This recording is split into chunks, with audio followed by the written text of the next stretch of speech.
Halo semuanya, selamat datang di podcast mini kami ya. Tentunya ini dalam rangka UAS Manajemen Pemasaran. Di sini saya akan kepoin narasumber kita kali ini yang memang pekerjaannya itu jarang orang ketahui.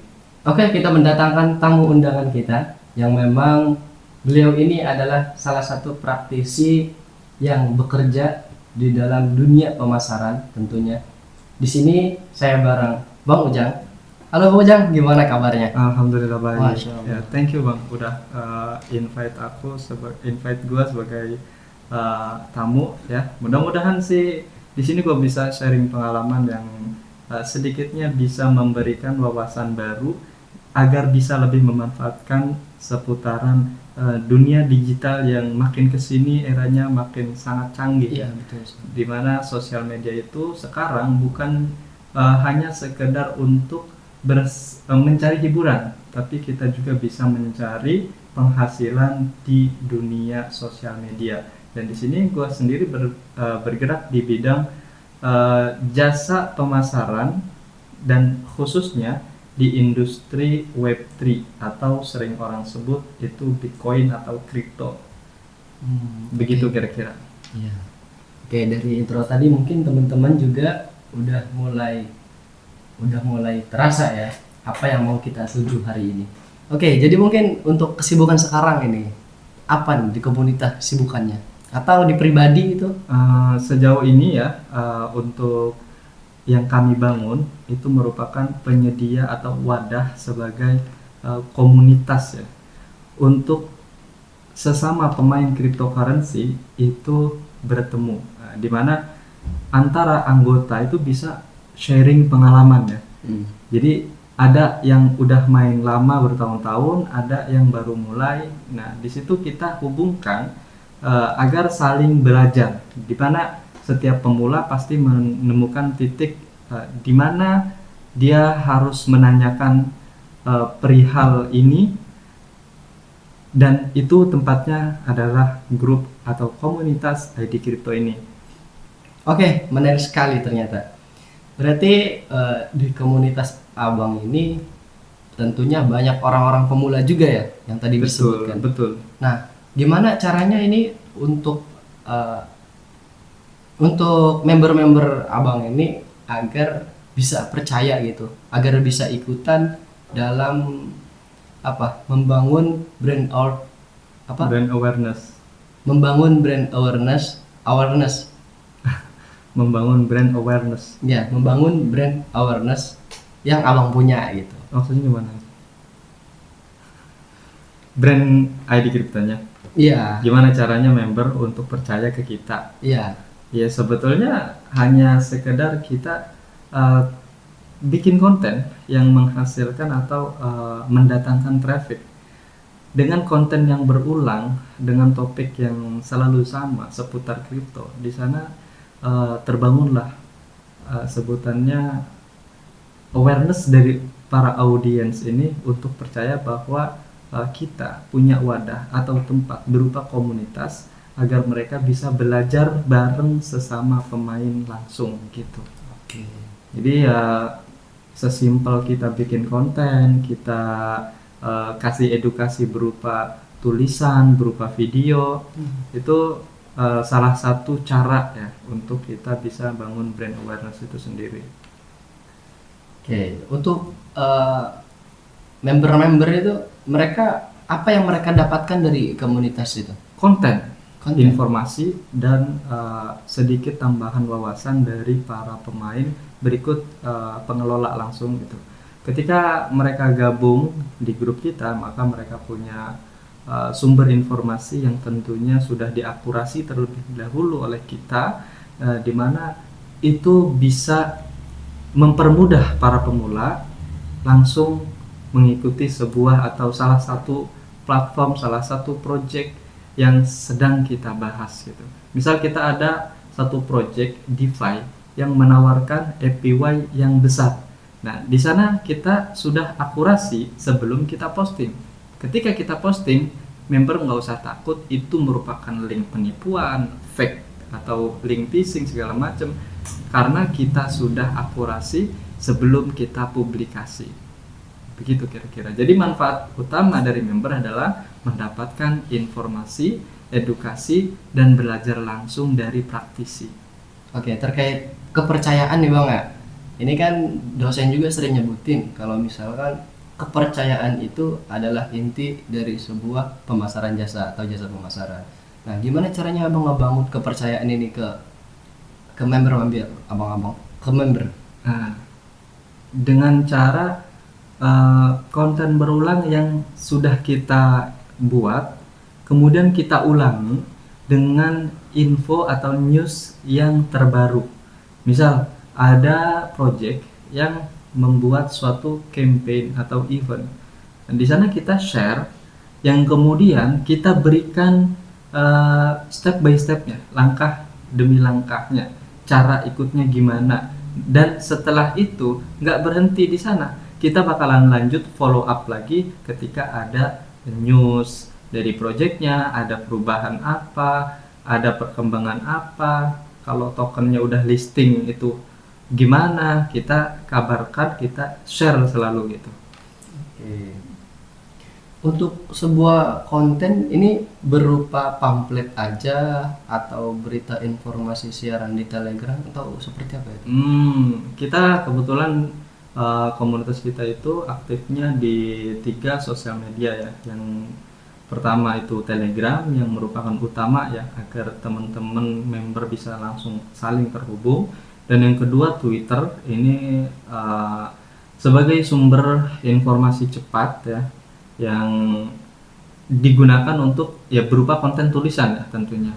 Dan yang ketiga itu ada di TikTok juga. TikTok itu merupakan video yang seringkali kita buat sambil ngasih tutorial step by step. Jadi ada TikTok, Twitter, dan juga Telegram gitu kira-kira. Oke. Nih Bang, saya kan pernah ikutan juga nih di komunitas terkait AMA tuh Bang. Itu sangat menarik. Nah itu AMA itu sebenarnya apa sih? Oke. Buat teman-teman yang belum tahu nih ya, AMA atau AMA itu singkatan kependekan dari Ask Me Anything. Artinya apa? Tanyakan aku sesuatu. Apa itu di dalamnya? Itu merupakan event yang kami selenggarakan secara online, secara live di channel Binance Live. Itu mirip sosial media YouTube tapi dikhususkan untuk para pemain kripto ya. Dimana kita mengundang salah satu project, entah itu project DeFi atau blockchain atau tools infrastruktur lainnya lah yang kepake, atau project-project baru di seputaran blockchain, project Web3 yang baru muncul, yang mana mereka ini belum punya audiens tetap atau masih terbilang nggak ada followersnya gitu ya. Nah kita undang untuk apa? Untuk memperkenalkan project mereka ke member kita, ke audiens kita atau followers kita. Sebagai tambahan juga ya, tadi kita lupa mention ada Telegram, Twitter, Telegram, Twitter, TikTok. Nah Binance Live ini satu lagi ya, dimana Binance Live itu ya mirip platform YouTube lah ya, tapi dia itu ada tempat buat jual beli kripto. Di dalamnya ada sosial media yang mana kita bisa bikin live. Nah disitulah kita live AMA atau Ask Me Anything ini. Kita undang project buat ngadain event itu. Tujuannya apa? Agar si project ini bisa mempresentasikan apa yang mereka bawa, apa yang mereka bangun, narasi apa yang mereka bawa, dan solusi dan masalah dan solusi apa yang sedang mereka yang sedang mereka usahakan gitu, yang sedang mereka benahi.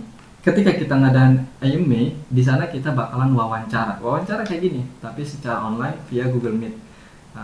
Google Meet itu kita live kan agar audiens bisa nonton langsung, secara langsung. Nah, aku sebagai host di sana nanti kita tanyakan project apa sih ABC ini, siapa sih timnya, apa masalah dan solusi yang dibawa. Nah, disitulah peran kami sebagai tambahan penghubung antara project dan audiens atau followers kita. Jadi para audiens atau para anggota kita atau anggota kita ini bisa belajar langsung ke pemilik ya atau tim inti dari project tersebut, itu kira-kira. Berarti komunitas ini tujuannya itu sebagai media atau perantara ya. Jadi orang ketiga ya. Sumber informasi lah lebih tepatnya. Oke. Nah, tadi kan sedikit menyinggung juga soal pertanyaan tuh Bang, ya kan. Nah, itu pasti kan di sesi-sesi kayak gitu ada juga tuh pertanyaan-pertanyaan yang sangat banyak sekali ya kan. Nah, itu gimana cara biar nge-handle dari beberapa pertanyaan yang banyak itu agar bisa ke-handle gitu Bang. Oke. Sebagai informasi ya buat teman-teman juga yang belum tahu, jadi di Ask Me Anything itu kan ada 3 segmen ya. Ada segmen perkenalan dari si project, isinya itu ya pertanyaan basic. Project itu bawa narasi apa, mereka kasih solusi apa, fungsi mereka punya aplikasi atau tools itu buat apa dan segala macamnya. Yang kedua segmen pertanyaan komunitas, di mana pertanyaan komunitas itu dikumpulkan dari para anggota yang mengirimkan pertanyaan. Nah, biasanya pertanyaannya itu sampai ya nggak sampai ribuan sih ya, cuman ya lebih dari 500 lah kira-kira. Itu pertanyaan-pertanyaan itu kita kumpulkan dan kita hanya memilih pertanyaan yang tajam, pertanyaan yang terbaik lah. Artinya biasanya kan dalam satu sesi itu kadang kita dapat pertanyaan yang sama tapi dalam bentuk yang berbeda, kalimat yang berbeda, tapi jawabannya itu tetap sama ya. Tapi kita pilih mana yang paling tajam gitu, mana yang paling bagus. Nah, jadi itulah yang kita pilih. Dari ratusan pertanyaan itu kita cuma ambil 10 ya, kurang lebih 5 dari Twitter dan 5 lagi saat live berjalan. Jadi meskipun pertanyaannya lebih dari 1000 ya kita tetap ambil itu cuma 10 pertanyaan aja. Oke. Gitu kira-kira. Dan 10 itu dibagi-bagi ya? Enggak dari satu itu doang. Ada yang dari Twitter juga. Nah, itu tadi kita sudah sebut. Iya. Ada 5 dari Twitter, 5 dari live gitu, audiens.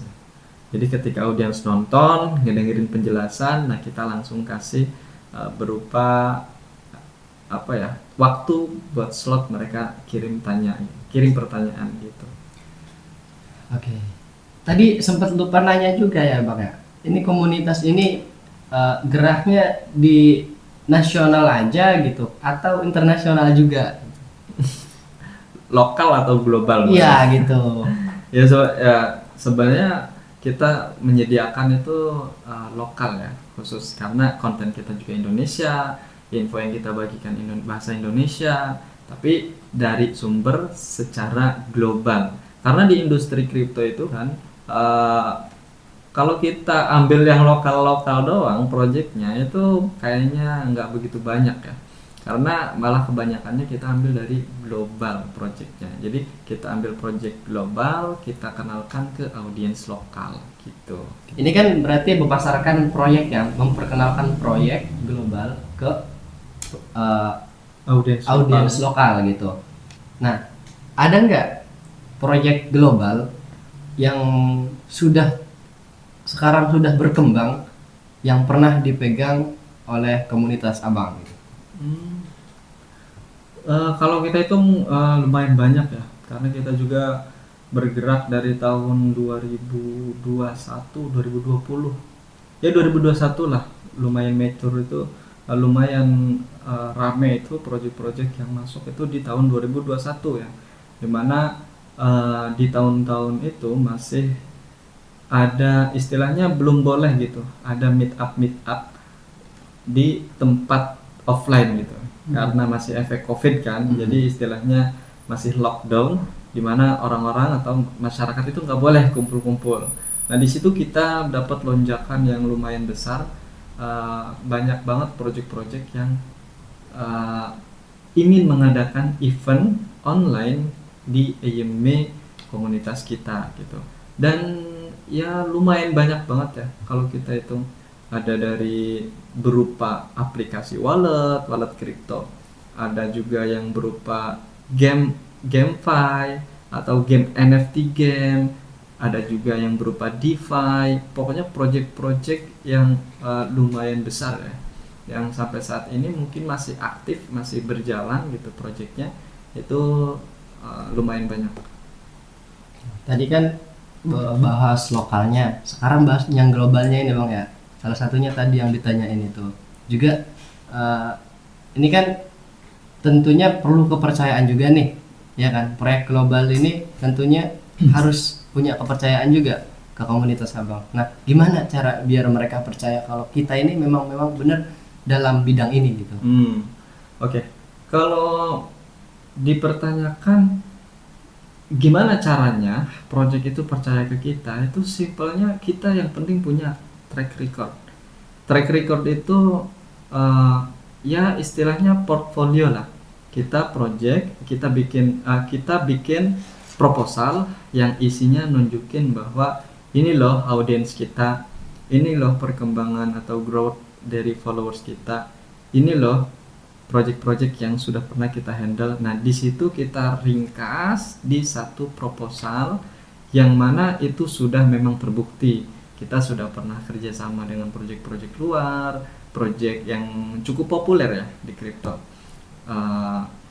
Ya intinya dengan portofolio itu kita bisa dapat kepercayaan gitu. Terkait data itu Bang, ketika udah melakukan sesi aman ya kan, AIME ya panggilnya. AIME. Nah itu data rekapannya itu kita perlu setorin lagi dari abangnya ke projectnya, atau bagaimana untuk sistem data pengdataannya? Ya, sebenarnya secara teknis memang ada, kita punya yang sebutannya recap AMA gitu, recap AME. Di sana kita tulis ringkasan percakapan kita itu apa, lalu kita publish di, kalau dulu sih kita ada website ya, kalau sekarang kita udah nggak ada website lagi ya, karena memang AME ini udah mulai peminatnya berkurang dari sisi project, jadi website kita juga sudah mulai nggak aktif gitu ya. Kita buat istilahnya ringkasan dari setiap project itu percakapannya apa gitu. Nah di sana audiens bisa mengakses buat ngecek ulang, mempelajari ulang si project ini tujuannya buat apa gitu. Ya intinya pasti ada rekap AMA yang kita post di website dan di Medium juga ada gitu. Begitu kira-kira. Oke, cukup ya. Oke. Oke, mungkin cukup ya Bang ya. Ya. Dari ya. Serius. Gak bisa serius. Soalnya tadi serius banget nanyanya. Bisa. Oke. Oke, mungkin cukup segitu dari kami tentunya. Saya terima kasih abangnya sudah berkenan menjadi tamu undangan. Masya Allah. Untuk closing ada pesan atau kesan buat teman-teman? Ya, kalau untuk pesan sih ya, simple. Manfaatkan sosial media sebaik-baiknya. Jangan terlalu banyak buang waktu buat scroll, menyerap ribuan informasi tanpa ada praktek apapun. Jadi harus benar-benar bisa memanfaatkan sosial media. Itu aja. Oke, terima kasih. Semoga bermanfaat. Teman-teman, jangan lupa subscribe. Wassalam. Oke, sekian dari kami. Terima kasih, Abang.